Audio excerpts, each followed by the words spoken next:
In a landscape dotted with shocks and stresses throughout natural calamities, Kenya4Resilience emerges as a beacon of hope for the country, a network keen to foster knowledge, shape attitudes, enhance collaboration, and influence policies to mitigate disasters.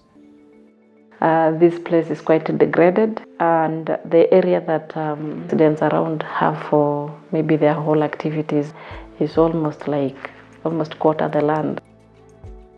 The river Tana is flooding most of the times by destroying the farms, destroying even their structures, that is the villages.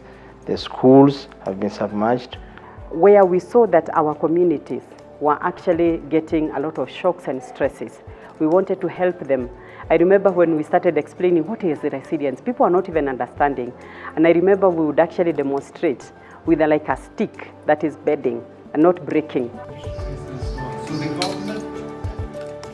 Kenya4Resilience began way back in 2018. And what happened that our main donor, Swedish Mission Council, that is SMC, actually called for an African conference. And in that conference, there was a need for Kenyans to actually begin Kenya4Resilience. There was no platform that was coordinating the efforts of the member organizations on matters disaster risk reduction and resilience. And then also there was a gap in terms of really localizing. But by that we mean taking it now from the national, where the conversations were happening, and taking it to the grassroots level. We started with a WhatsApp group, which developed again to a community of practice. And that was how Kenya4Resilience was born. So when the Kenya4Resilience Community of Practice started, it started as a platform where people can just learn about resilience.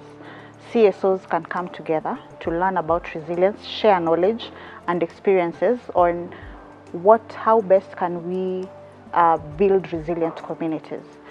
We began around maybe less than 20. Within no time we were 40, within no time 60. Now we are over 300, both individuals and organizations. We have people from West Africa, we have people from East Africa, Central Africa, others are from Sweden, and we have one WhatsApp group. We also had to set up a website where we are able to post all these learnings, all the lessons that we are learning, the photos to encourage people. Good afternoon to everyone.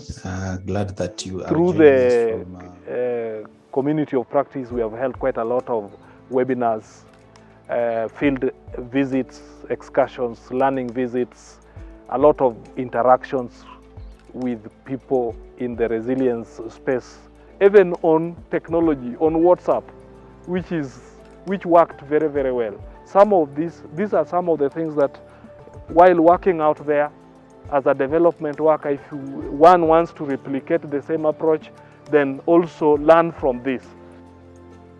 And that's really what we wanted. We really wanted to provide a platform where members can now independently be able to contact each other, be able to cross-learn, be able to reach out and be able to network and share best practices. Through the community of practice, we managed to form a hub, resilience hub in Samburu West. And this resilience hub that has different partners, we have seen them, both the government and other NGOs, coming in to support the community on just how best they can build their resilience through the knowledge we have shared through the hub. Currently, we are a membership of 15 members that encompasses members from the county, national governments, the county and national government, and also from different departments and also different organizations, I say NGOs that are working in Samburu East. We have expertise from the water department, we have expertise from the agriculture department, we have expertise from disaster risk reduction, and also expertise from special programs. We've really been coordinating and working together in the county. And personally, as the ward admin Wamba East Ward, K4R, the Salvation Army, have really trained and inspired us in various ways, especially in matters resilience. And it has also made my work easier to the community. And one of the activities that we are trying to do is addressing the food security in the county through doing a demo farm that will show the people that food can grow in this area and not necessarily coming from outside or the neighboring counties.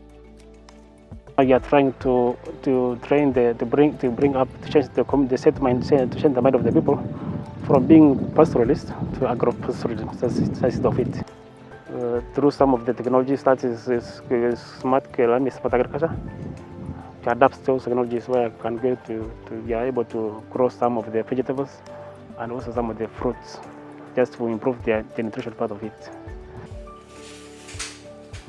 The hub was ideally to bring in the CSOs with the projects within the resilience components, so that we can bring in our ideas together.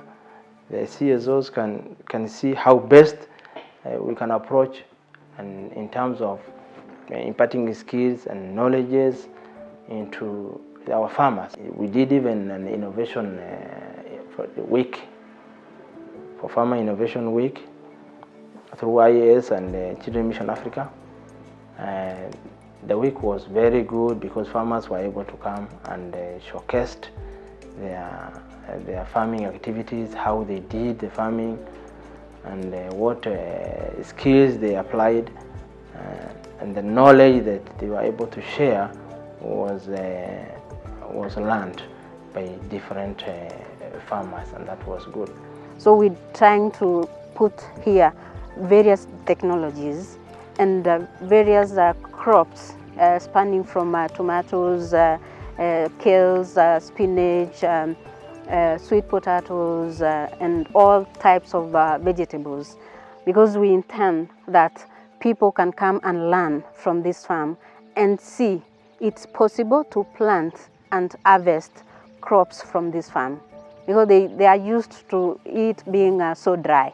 But we want them to come and see it's possible to do farming and to harvest different types of plants and crops from this farm, so that they can replicate that technology back at home. One of the other game changers is actually when we opened up, because we had the budget from SMC, to have a team from maybe Tana River go to Marsabit, others go to Tana River County, the other group maybe come from Tharaka Nithi County to go to Mandera County. So people would bring learnings from one county to the other. And then from there, we started now building the brand. And this brand, we made sure that the government is actually involved. Kenya4Resilience members have been part of policy development, have been part of strategy development.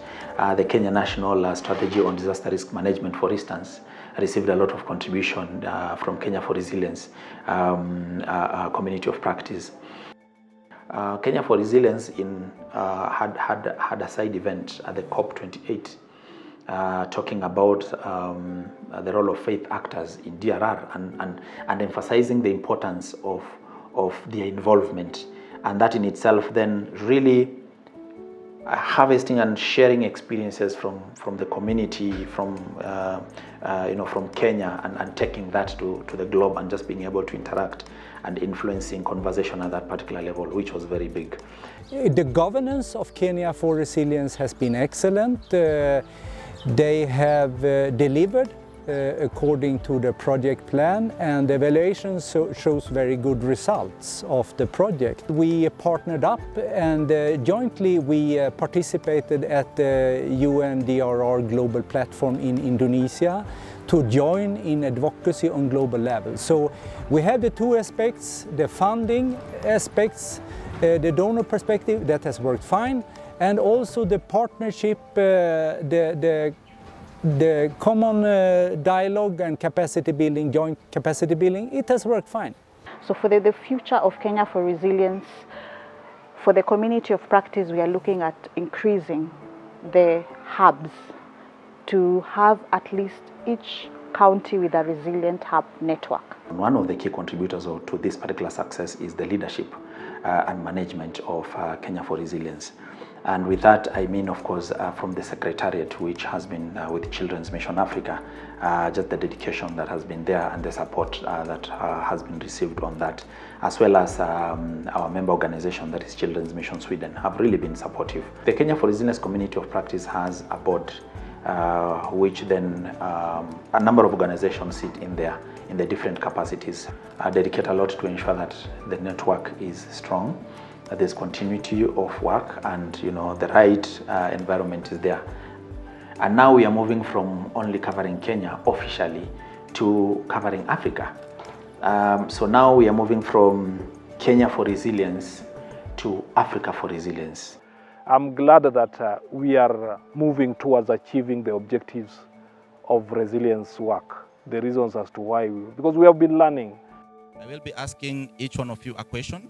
Kenya4Resilience has provided a platform and a linkage between the local or the grassroots communities at the grassroots and the global community, supporting communities, representatives from the community level, and giving them an opportunity in national platforms, for instance, during International Days of Disaster Risk Reduction celebrations, to be part of the conversations and voice some of the experiences and all that.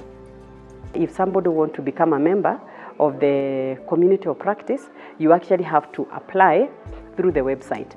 Then we vet you. Once we have vetted you, you are approved. Then you become a member, and then we introduce you to the WhatsApp group. Then we say who you are and what you do and what value you are going to add. We invite you to commit to building resilient communities with us. Join the community.